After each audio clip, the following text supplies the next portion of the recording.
लोकप्रिय सांसद श्री कमलेश पासवान जी,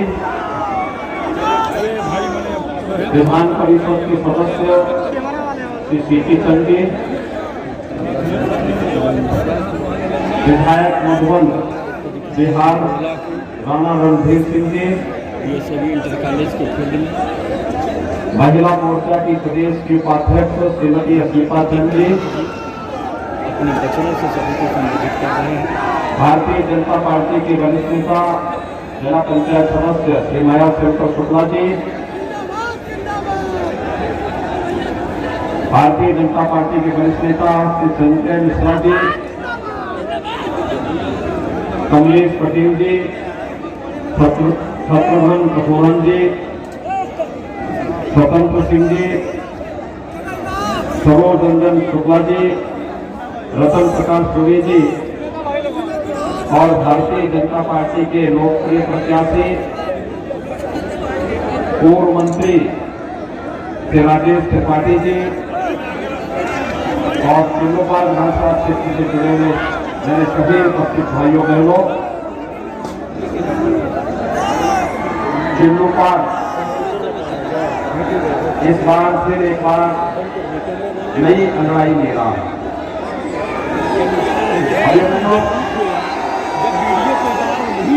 गोरखपुर और चिल्लूपाल के नौजवानों के सामने इस माफिया प्रवृत्ति ने पहचान का संकट खड़ा किया था।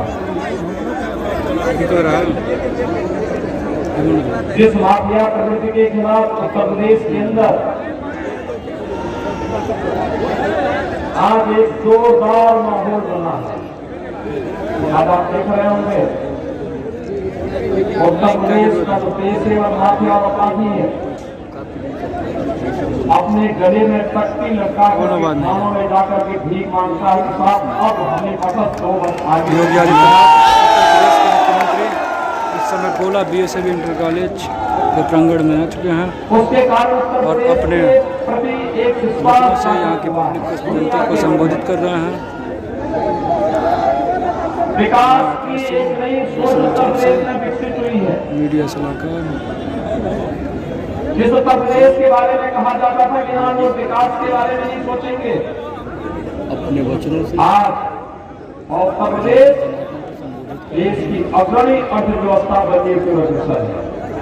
बहुत बड़ी जनसंख्या इस जनसभा में लगभग 30-35 हज़ार की जनसंख्या क्योंकि हमने अपराध और अपराधियों के प्रति जीरो टॉलरेंस की नीति पर कार्य किया। भाजपा प्रत्याशी और भाइयों पार्टी के समर्थन में ये हमारे नौजवानों के सामने पहचान का संकट, ये अपराधी पेशेवर अपराधी और माफिया सबसे बड़ा संकट हमारे नौजवानों के सामने उनके रोजगार, उनकी नौकरी और उनके भविष्य के साथ खिलवाड़ करने वाला एक धड़ है। और अगर हमें अपने नौजवानों के भविष्य को उज्जवल बनाना है, आने वाली पीढ़ी के भविष्य को उत्तम बनाना है, तो हमें हर प्रकार की माफिया दुष्प्रवृत्ति को सदैव के लिए समाप्त करना होगा।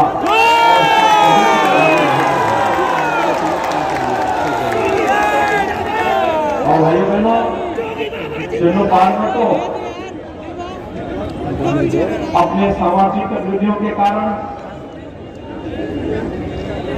विधायक रहे हो न रहे हो, मंत्री हो या न हो, लगातार चिल्लूपाल विधानसभा क्षेत्र के विकास के लिए जिन्होंने दिन रात एक करके कार्य किया, श्री राजेश त्रिपाठी आपके सामने है। एक स्वच्छ छवि है, ईमानदार छवि है, समर्पण का एक भाव है और एक जज्बा है करने का। भाइयों बहनों, निर्माण करना बहुत कठिन होता है और निर्माण करने के बाद उसको लंबे समय तक चलाए रखना और भी कठिन होता है। और मुझे लगता है अवतार करके दिखाया है श्री राजेश त्रिपाठी जी ने चिल्लूपाल में।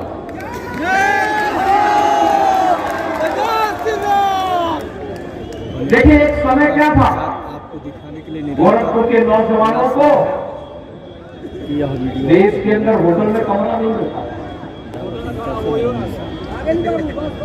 धर्मशालाओं में रूम नहीं मिलता था, कोई सरकारी प्रतिष्ठान में गोरखपुर का नाम आता था और चिल्लू पार्क का नाम आता था तो लोग पहले बाहर कर देते थे। नुकसान किसका होता था? हमारे युवाओं का होता था। नुकसान किसका होता था? गोरखपुर का होता था। मुझे याद है जब मैं पहली बार सांसद बना, मेरे सामने भी एक केंद्रीय मंत्री ने यही प्रश्न किया, अरे साहब मैं तो गोरखपुर की एक समस्या को लेकर गया था, उन्होंने जो प्रश्न उसमें मुझसे किए मुझे बहुत दुख हुआ था कि हमारे गोरखपुर के बारे में छवि, चिल्लू पार्क के बारे में इस प्रकार की बातें, लेकिन आपने मिथक तोड़ा। आपने इससे पहले मिथक तोड़ा था। और भाइयों बहनों, मैं फिर आपका आह्वान करने के लिए आया। आज तक प्रदेश पूरी अगुवाई ले चुका। आज 5वें चरण का मतदान संपन्न होने जा रहा है। अगले 1 घंटे के अंदर 5वें चरण का मतदान हो जाएगा। 5वें चरण के मतदान का मतलब भारतीय जनता पार्टी के प्रति जो विधान है वह पूर्ण बहुमत से काफी आगे भारतीय जनता पार्टी। और अभी तो ये 5वें चरण की मैं बात कर रहा हूं, तीसरे चरण के चुनाव के बाद ही सपा के तमाम नेताओं ने विदेश भागने के अपने टिकट बुक करने शुरू किए, क्योंकि आपने देखा होगा अभी से भागने की फिराक में है। कोई इंग्लैंड भाग रहा है, कोई ऑस्ट्रेलिया भाग रहा है, कोई नेपाल भागने की फिराक में है। भाइयों बहनों, 4.5 वर्ष तक इन सभी माफिया और अपराधियों को हम लोगों ने एकदम दबा करके रखा और उनके गले में तख्तियां टंगवा करके कहा कि जाओ थाने के सामने जाके समर्पण करो। गरीबों की जमीनों पर कब्जा करते थे, गरीबों को उजाड़ते थे, बेटियों का अपहरण करते थे, बाजारों में बमबाजी करते थे, सरकारी संपत्ति पर कब्जा करते थे। आपने 2017 के पहले देखा होगा, दंगे होते थे, अराजकता फैलती थी, गुंडागर्दी होती थी। और 2017 के बाद न दंगा है, न अराजकता है, न कब्जा है, है, न बमबाजी है। आज तो जहां कर्फ्यू लगता था वहां कांवड़ यात्रा निकल रही है, कांवड़ यात्रा। और जहां बमबाजी होती थी वहां हर बम का नारा लगा करके भारत का नया उत्तर प्रदेश है।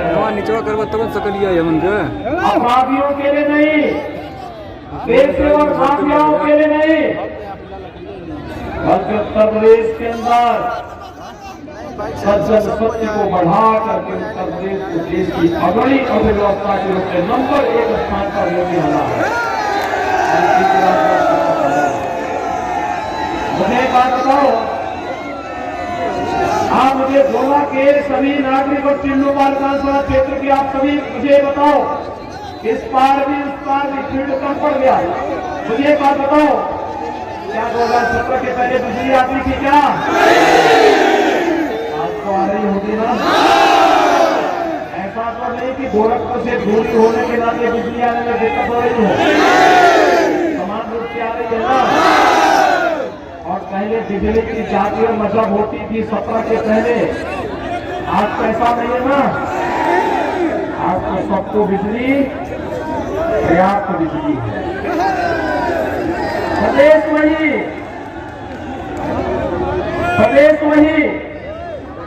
तंत्र वही, सरकार बनने क्या सबको बिजली, पर्याप्त बिजली दे।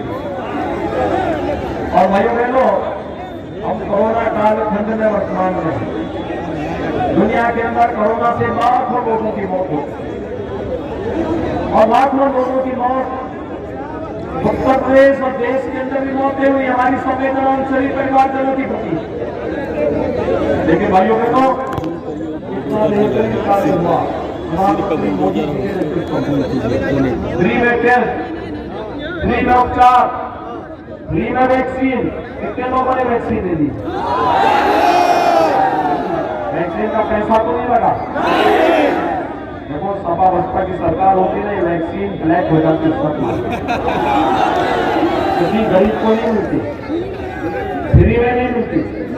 और यहाँ तो वैक्सीन भी फ्री और महीने में हर गरीब को 2 बार राशन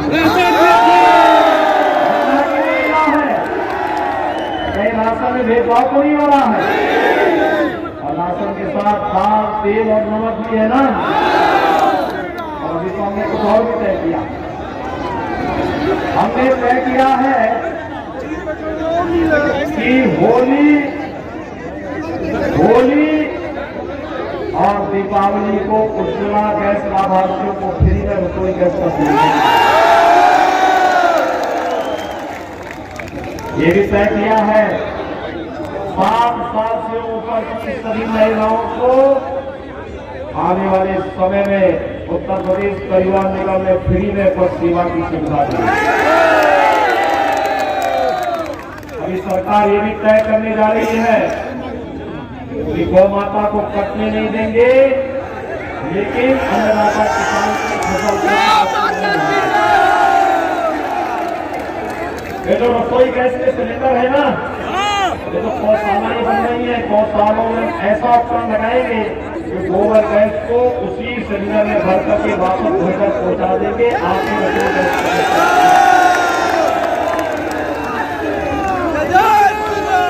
और यही नहीं, हमने भी तय किया है आने वाले 5 वर्ष के अंदर अन्नदाता किसानों के लिए ट्यूबवेल के बिल को हम फ्री करने की स्थिति में ले जाएंगे। हमने तय किया है बेटी की शादी के लिए अब तक हम लोग 51,000 रुपये कन्यादान के रूप में अनुदान देते हैं। और ये राशि 1 लाख इकाई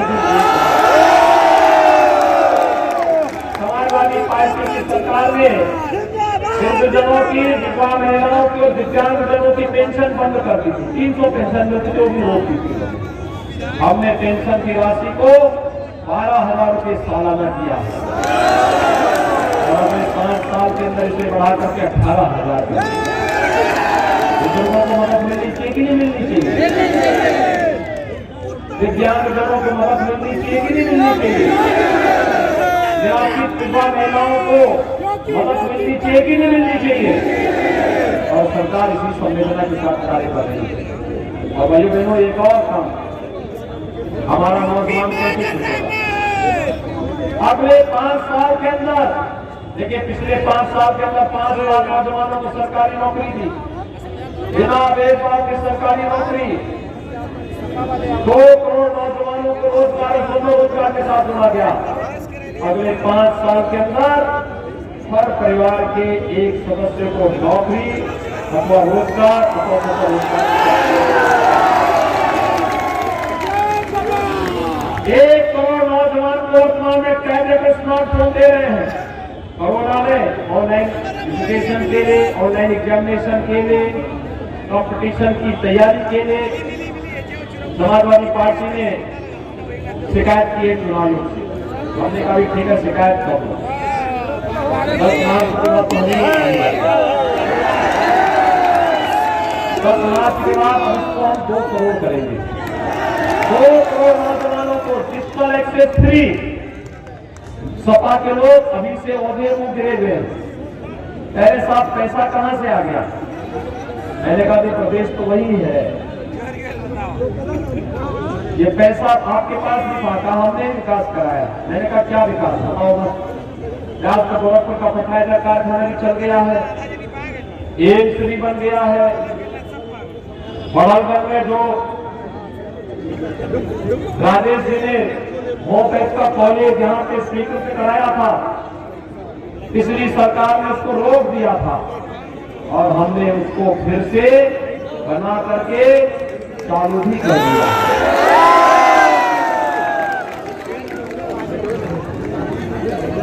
विकास का पैसा, बिजली का पैसा, राशन का पैसा कहां से आ रहा है? मैंने कहा देखो मैं तो बताऊंगा, तुम बताओ पहले अपना विकास कार्य। मैंने कहा हमने बहुत विकास किया। मैंने कहा क्या गिनाओ कुछ। कहा देखिए हमें याद नहीं रहता है, लेकिन हमने एक काम किया है। उन्होंने कहा कब्रिस्तान की गोदीबार हमने बनाई। क्या काम किया उन्होंने? कब्रिस्तान की बाउंड्री। और भाइयों बहनों हमने कहा किसी योजना वो कहे पैसा कहां से आ रहा है? मैं कहा देखो पैसा पहले नहीं था। पहले का पैसा या तो तुम्हारे इत्र वाले मित्र सरकार जाते थे या तुम्हारे जो माफिया थे ये सब डकैती मांगते थे। और इन माफियाओं के लिए और प्रदेश के विकास के लिए हमने बुलडोजर तैयार किया। एक्सप्रेस हाईवे बन रहा है ना आपका, ये जानकी मार्ग बन रहा है ना, और पूर्वांचल एक्सप्रेस वे भी जा रहा है इसके बगल से। उद्योग लगेंगे यहाँ पर, नौजवानों को रोजगार मिलेगा। तो ये एक्सप्रेस हाईवे हो या जानकी मार्ग, यह कार्य तो बुलडोजर करता ही करता है। चित्र वाले मित्र पर भी बुलडोजर बाबा किधर हो? जब चढ़कर उसको रगड़ता है ना तो सारा अवैध कमाई बाहर निकलती है। तो वही राशन देने में भी खर्च होता है, बिजली देने में भी खर्च होता है, और उत्तर प्रदेश के नागरिकों की हर प्रकार की बुनियादी सुविधाओं को उसके माध्यम से पूरा करते हैं। और भाइयों बहनों बुलडोजर चलाने के लिए पंजाब सरकार के लिए राजेश त्रिपाठी जी को यहां से विधायक के रूप में चुने जाने के लिए राजेश त्रिपाठी को चुनेंगे। सही लोग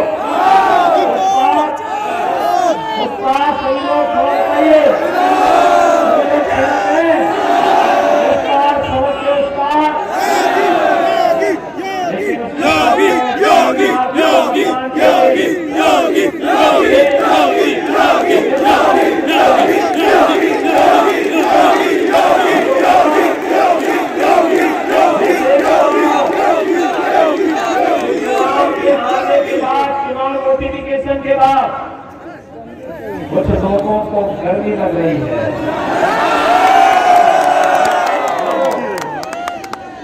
10 मार्च के बाद सारी गर्मी अपने आप शांत हो जाएगी।